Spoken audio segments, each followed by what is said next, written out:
Hello. Good morning, good afternoon, good evening, depending on when and where you are watching me from. My name is Ima Honora. I'm a relationship therapist. So, this time around, we want to talk about a very interesting topic. You know why I want to talk about this? It's been eating a lot of people up. This topic, this issue has ended up in destroying so many beautiful relationships that want to lead to marriage, and so many couples who are already married, they end up separating because of religion.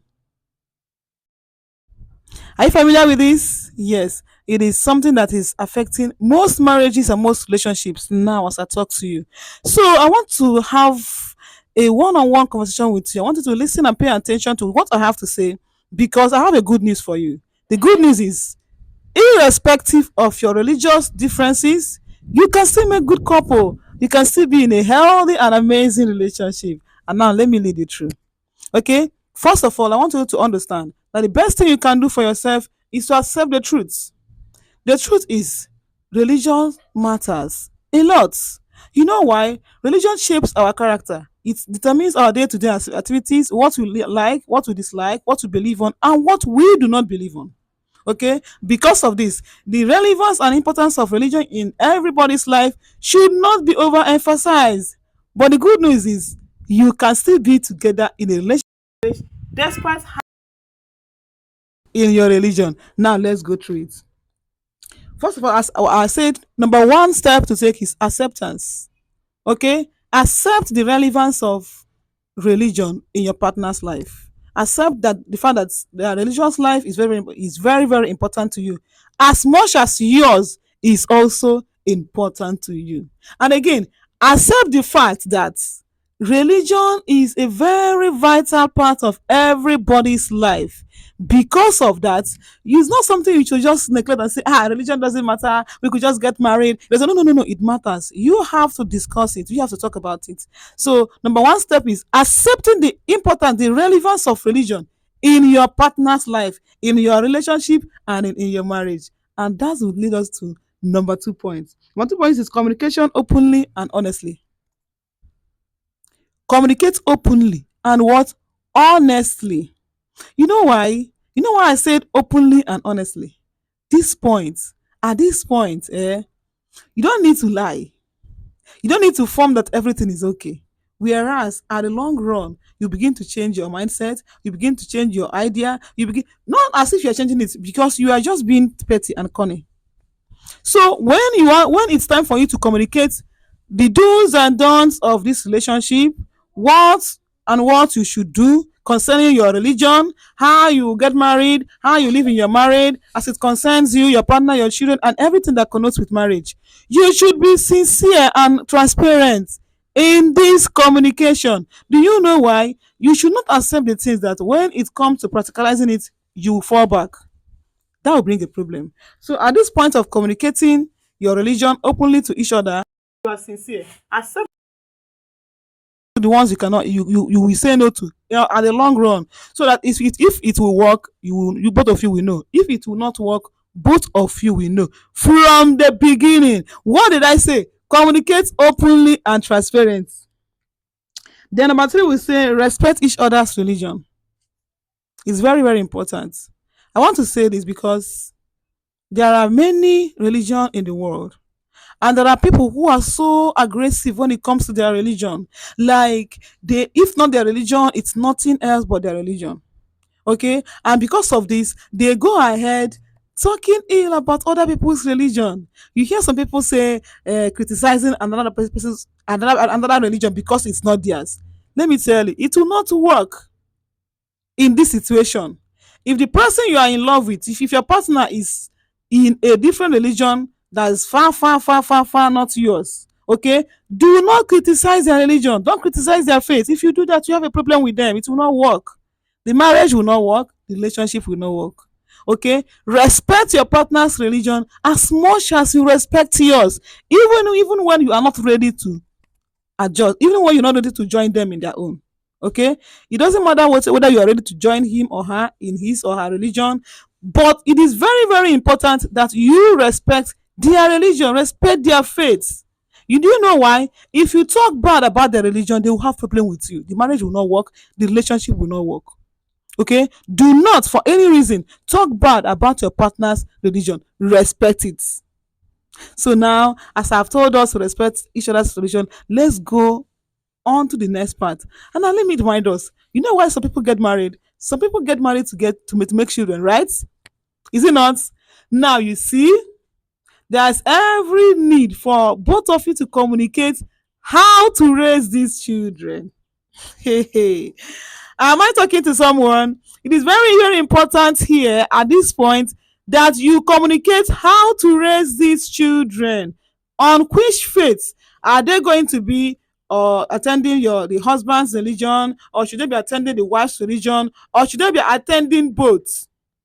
Both of you will have to agree before the baby comes. In fact, before even getting married, talk about this. Don't say because you know I'm a Christian, and you agreed to marry me. Because of that, my children must be going to my church. And the man will say, no, no, no, you know I'm a Muslim and you accepted to marry me. Because of that, you're my children must be going to the mosque. No, no, no, no, no. Agree on how to train your children before getting married. Agree on the religion the children will be attending to before getting married. Agree whether you get your children involved in your religion at all before getting married. So that it's not after marriage when children begin to come in, you start having differences. And these differences may not be resolved, and it may lead to divorce. And when it leads to divorce, the marriage is affected, the children are also affected. Okay, and then another amazing point is what acknowledging each other's religion. Now, I've seen couples who attend different churches. I mean, Christian couples who attend different churches, but when one of them hosts have an event in their church, he invites the partner or she invites the partner attends. Okay, it's okay. It's okay to agree if you should be doing that or not. But I will advise you to do that. Okay, even if you are not in their religion, it's okay for you to accept to be attending their functions in their church, in their mosque, in their religion, wherever they are, whatever, whichever faith your partner have. It's okay to attend once in a while to to establish your presence as a partner, make them feel special, make them feel among, make them feel they have a family who supports them, who likes what they do, at when due. Do you know why? It makes them feel important. It makes them feel belonged. It makes them feel okay. It makes them feel that yes, this family is mine. When you are too far away from your partner's religion, it creates a distance between you and your partner. It creates a distance in your family because the fact that people are so attached to their religion is very, very important. You cannot do away with it. This is a truth you cannot deny. You can't lie to yourself. So it's very, very important that even though you are not in the same religion, once in a while you visit theirs when they invite you. Visit on invitation. Cheer up. Be there for them. Support them in their religion. It's very, very okay. Okay. Then families. Boundaries for family, and this one normally happens before marriage. You know that before marriage some family will say, oh, this marriage will not work, this relationship will not work. My son is a Christian and my and the fiance is a Muslim, or my son is a Muslim, the fiance is a Christian, and vice versa. And even other religions, there are many religions in the world. I'm just using these two religions. Okay, so the religious differences have even made for some families reject suitors or brides for their children. Yes, but because you love yourself and you understand yourself, you're more enlightened, you're more educated, and you have me, you've heard from me. So you've seen the need for you to create a boundary between you and your partner and you, and then versus your family.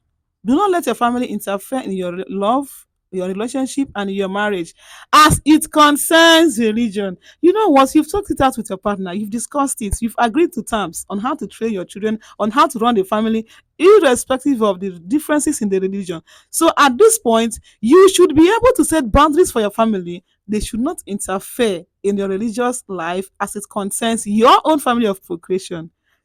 Are you good? Are you okay with me? When you do this, your family stays firm. Your own family of procreation stays firm, and your family of orientation understands their boundary, okay? And everything runs smoothly. I told you there's a good news that you can love and get married to someone that have a different religion from yours, and the marriage will still work perfectly and the relationship will still work perfectly. And if you are in this situation now, if you are at the point where you want to lose your partner, you want to lose your fiance, you want to lose your husband or your wife because of the differences in the religion, I have this good news for you. You should just go through this. Okay, go through this, and most importantly, value humanity over religion. Okay, call humanity kind, humble, loving, caring, respect. Value all these things. Place them first before religion. With this, you will see that with or without the unity or unism in religion, your marriage, your relationship will still sell perfectly well. Okay, don't forget to like and subscribe if you have not done so, and always share this video so that others who are going through this same situation will learn, adjust, and be happy. See you in my next video. I'm your favorite Tima Honora. Bye bye.